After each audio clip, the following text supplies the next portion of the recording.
how can you make fiends live up to their biblical reputation in your D&D campaign? There is no creature of greater evil in Dungeons & Dragons than a fiend. So can your demons implant the deepest dread into your player characters' minds? How will you feature devils that are more than just mustache-twirling charlatans? My name is Ben Byrne, and this is how to make fiends formidable in your 5e game.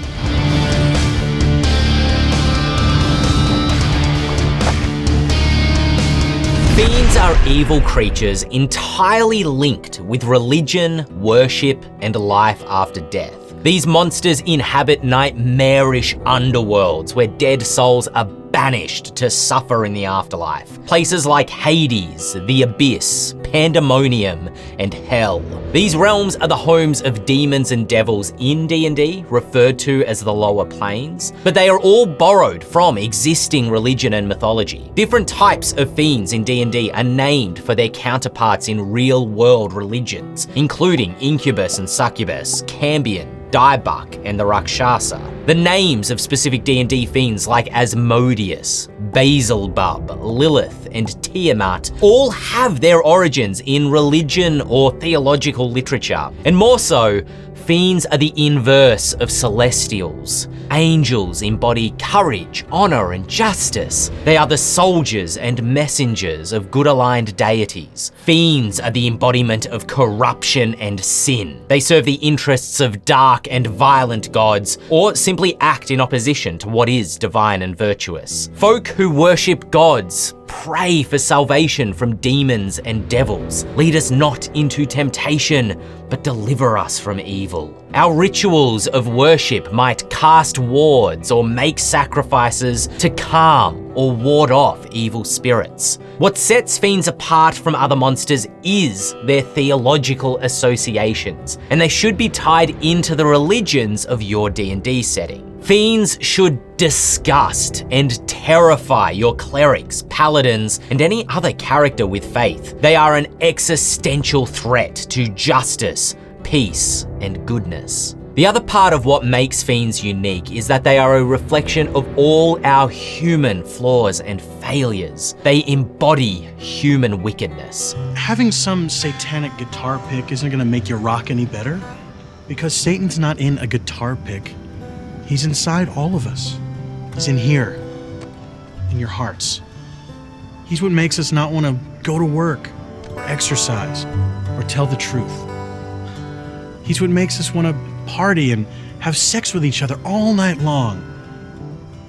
He's that little voice in your mind that says, fuck you to the people you hate. Demons of greed, wrath, lust, and all other sins are represented across media and literature. But fiends embody the fear of the self as much as fear of some monster. We are all capable of acting demonically, of listening to that dark impulse that we have towards violence, manipulation, spite, or simple self-interest. And if we relent to our mortal vices, the devils of hell are our eternal punishment. We are afraid of authoring our own damnation and being cast into hell for our sins. When you want something you know you shouldn't, that's your inner demon stirring. But what is it fiends actually want?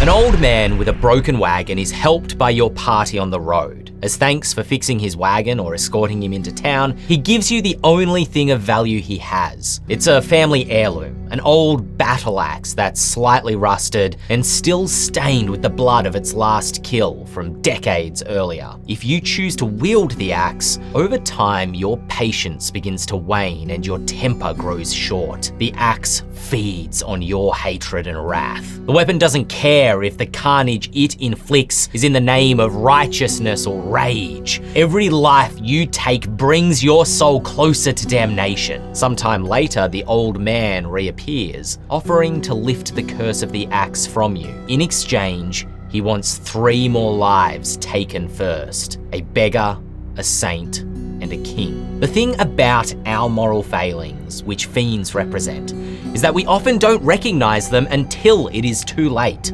Devils don't suddenly apparate in a flash of fire in the middle of a sunny day, tittering beneath their horns while offering you clearly cursed promises. Evil is slow, cunning and very often difficult to recognize at first. A noble offers you a gold reward if you kill a monster near their castle. Next, he offers you a higher sum for the bandits raiding in the woods. The next bounty is even bigger for a hag the noble once slain in a local village. But after their wise woman is killed, the villagers rise in revolt against the nobleman. Now the Lord offers you land and titles alongside riches if you crush this rebellion. Will you realize in time that a demon is whispering in the noble's ear, or will you listen to your greed as well? Fiends can create these dark fantasy moral conundrums through subterfuge and slow escalation of sins that they ask your party to commit. Their reasons for doing so might depend on the lore given to fiends in your campaign world.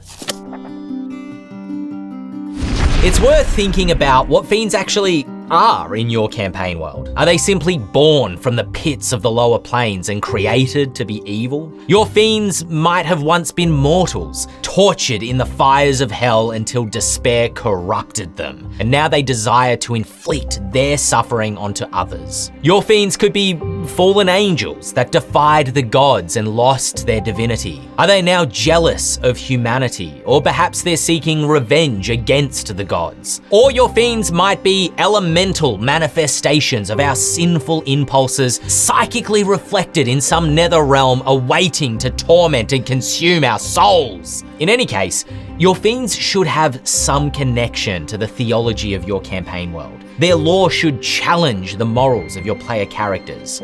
Frankly, cosmic alignment is boring. I'm sorry, it just is. Evil for its own sake doesn't provide any stakes or moral challenges to your players. It's why the devils of vanilla D&D resemble desk job salesmen, making contracts to collect souls, to earn a promotion, to make better contracts, to earn more souls. That's it. That's all there is to it. And there really doesn't seem to be a greater purpose to devils collecting souls except to keep collecting more souls. And there's nothing formidable or frightening about that. The party isn't being confronted with any existential questions about the meaning of morality. In Grimhollow, there is very little that separates a seraph from a demon except for their moral ideals and loyalties. Both the Arch-Seraph Imperius and the Arch-Demon Tormak were lieutenants to the god of war Maligant. Now Maligant is dead. Who inherits the god of war's throne? Imperius believes Valor and righteousness are most important in war. Tormak believes violence and death characterizes war best. Both have descended from the divine, but because one is aligned with human virtues, they're worshipped as a seraph, while the other is feared and hated as a demon. Yet those who know Grimhollow well know that Imperius is not infallible. Their own followers tend towards zealotry and persecution of the innocent in Imperius's name. And this is why demons are so terrifying in Grimhollow, because the war between good and evil isn't about military strength. It's not some endless blood war that has carried on for centuries and it will carry on for centuries more without any meaning. It is a contest of ideals and philosophy. So how do you avoid these devilish cliches when you're describing your fiends? Fiends are a bit like undead in that you should stop using them in your campaign. At least stop using them as foot soldiers, common enemies, or secondary villains. If you want your players' blood to turn to ice at the mention of a fiend, they need to be a rare and remarkable occurrence in your world setting. Allow fiends to disguise themselves as elderly villagers or lordly nobles. Hide them as party allies or kindly patrons instead of shady swindlers. Have a fiend approach your party with a genuine quest hook or offer for aid with their current adventure. Don't jump straight to contracts and fine print upon a first meeting. It gives the game away immediately, puts your players on guard, and it's pretty cartoonish as well. A disguised fiend could be revealed by divine sense or similar magic, but it's far more intimidating to have them simply change their composure than explode into their true form. There are few things more chilling than a pleasant smile turning to a stern frown. And your player's imagination may paint a more frightening image of your fiend's true form than you can describe. But When a fiend does fully manifest before your players, avoid the devil cliches. The crimson skin with curling horns and burning eyes, it's a little bit played out at this point. Perhaps your fiends appear as pale humanoids in the mortal realm, but their eyes and mouths leak a black tar when they're failing to maintain their composure.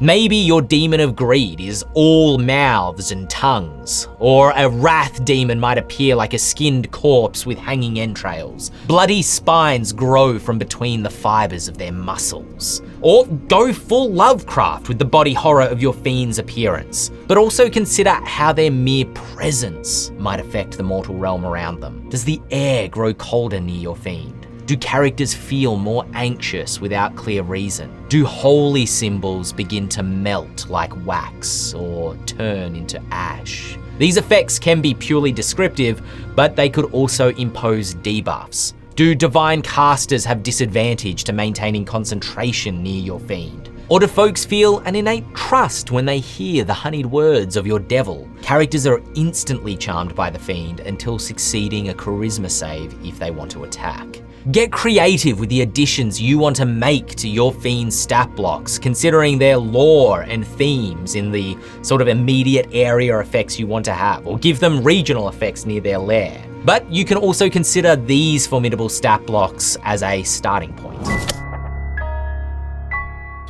The Rakshasa is probably my favorite fiend stat block. It is quite formidable entirely within the stat block itself. The monster is just straight up immune to spells lower than 7th level. As a second tier boss monster, your spellcasters will almost be helpless against it. But it's also immune to mundane damage, making it incredibly difficult to harm. The party's only option against a Rakshasa are magical weapons, for as many as you're willing to provide in the campaign world. And that alone should send a chill down your players' spines. But that's even if the Rakshasa needs to fight at all. It can disguise itself and detect thoughts at will, making it a master of infiltration and manipulation. A Rakshasa works well as the main villain of a mid-tier campaign. Install them as the king of a realm that they maintain rule of through propaganda and threats of violence. When the party learns the king is a fiend, will any of the common folk even believe them? Or has this demon sunk its claws too deep into the minds of those it oppresses? Chain Devils are a great stat block as well, which evoke the horrific image of an eviscerated corpse in chains. They remind me of a Cenobite or something from Event Horizon. With animated chains, the devil can make up to 6 attacks a turn, which restrain its victims and inflict more damage as the spiked chains cut into their flesh. The unnerving mask feature of the Chain Devil creates an illusion that it's a player character's loved one, bound and tortured in chains. Failing a wisdom save against this feature frightens your character, mechanically representing the themes of anxiety and powerlessness felt in the Chain Devil's presence. Use the Chain Devil as a gatekeeper to the underworld. From Grimhollow's Monster Grimoire, I love a candlelight demon. This fiendish assassin is summoned by lighting a candle rendered from the fat of a murderer. The fat must be mixed with the ashes of 3 humanoids who burned alive and the blood of 13 cats. All demons should be this vile and demanding to summon. Folk who deal with devils are wicked because the sins they commit to get the devil's attention. Conjuring fiends requires a sacrifice of the soul. A candlelight demon is also very dangerous, able to inflict around 14 d6 of damage a turn in addition to the other modifiers and dice it has in its various attack options. It can also teleport through walls and hide as a bonus action in shadow. Can your party stay safe long enough for the candle to be snuffed out? The Monster Grimoire also includes stat blocks for Celestials who have fallen under fiendish influences, such as Avarice Seraphs who have mistaken greed for a virtue. Don't miss this video on how to make angels formidable in your 5e setting, creating the moral counterpoint to your world's fiends.